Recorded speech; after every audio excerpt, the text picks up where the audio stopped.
Hey Sagittarius, this is your astrological report for the month of June 2025. And the month starts out with your ruling planet moving into the sign of Cancer, which is the sign of Jupiter's exaltation.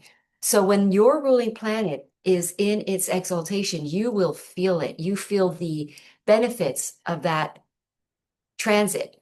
And this is going to be all year for you. So you're going to feel it start in June and then but the problem is that Jupiter, your ruling planet, is going to square Saturn. So there's going to be some very serious re adjustments being made in the first part of June, but then and also your ruling planet is in combustion. When your ruling planet is in combustion, it's kind of hard to really feel like things are happening. Things feel sort of stagnant and stuck.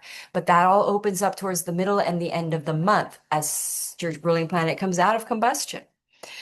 So, and then it's going to come out of the square to Saturn. And when that happens, then you're really going to be experiencing these blessings of the Jupiter, your ruling planet, in the sign of its exaltation, which is going to be in your eighth house, which is great for money. It can increase debt, but if debt happens and most, if debt is happening for an investment, then you will reap the rewards. It is a good time to make investments. I invested in a piece of property, land, I purchased a piece of land when I had Jupiter in my eighth house. And then I sold it later as Jupiter left my eighth house. And it made me a lot. It paid off my debt because I created a debt when I bought that property and then it paid it off double. Like I had more than I than I started out with. Let's put it that way. It was a very, very auspicious purchase. So any kind of a debt or anything that happens where you create a debt, obviously not consumerism. You want to do this intelligently, but it is a good time for investments. And it could also be a time for, let's go ahead and share the screen. Let's go ahead and talk about this. There it is, Jupiter moving into your eighth house. That's going to happen on the 9th of June. Now, right after that, there's going to be a big full moon in your first house. And that's going to be on the 11th. No, wait, yeah, Jupiter goes in on the 9th. The full moon is on the 11th.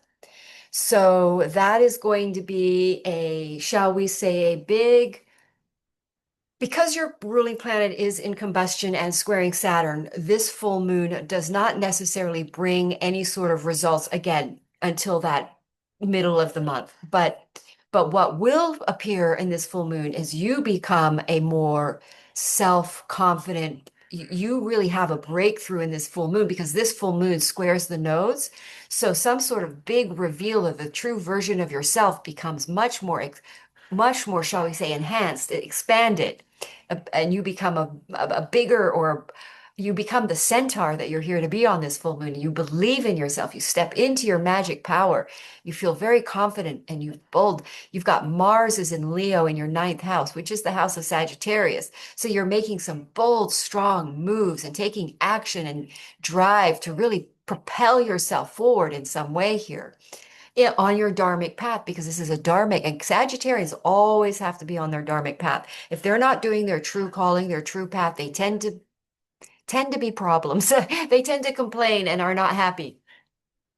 So Sagittarians like to be on their dharmic path. Again, this full moon could involve travel, could involve taking courses, learning something, studying astrology. Astrology is Sagittarius.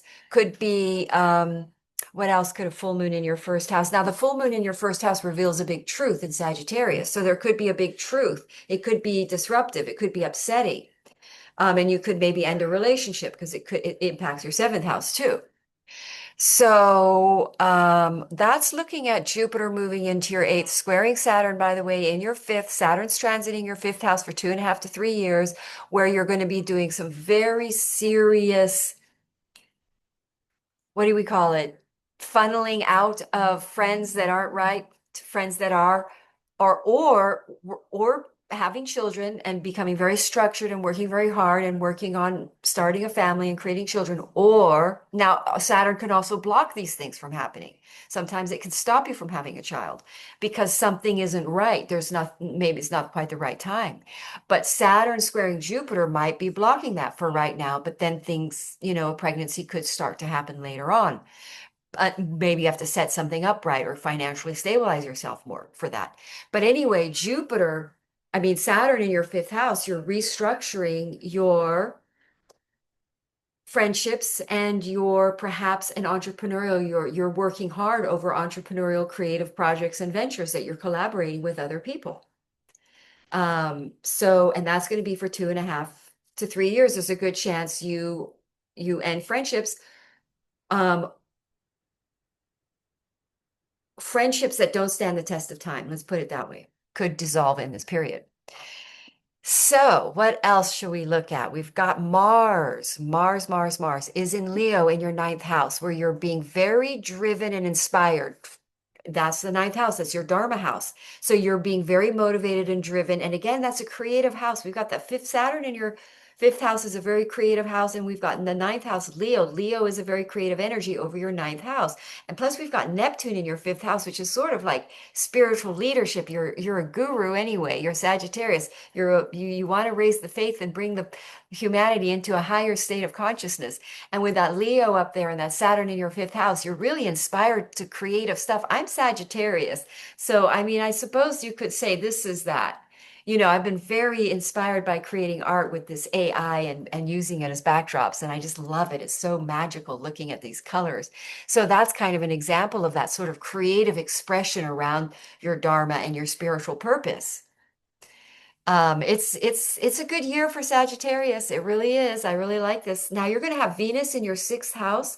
So in Taurus at the beginning of the month, it starts today or tomorrow. Venus is transiting into your sixth house, which will bring you a nice, stable, calm health. It should ground your health, ground your energies. But then when we get to Venus at the end of the month, when it conjoins Uranus there before it moves into your seventh house of relationship in the sign of Gemini, which will happen. Venus, that will happen in early July. Um, there is a big surprise building with that Uranus Venus conjunction. Now, Venus and Uranus conjoin every year, so it doesn't necessarily bring, but if your chart contacts that, then it's a good chance you have a surprise message from a romantic partner or a surprise gift or a surprise offering from a partner from a romantic relationship. But if it's in your sixth house, it could be work related, a nice bonus, a financial bonus of some sort.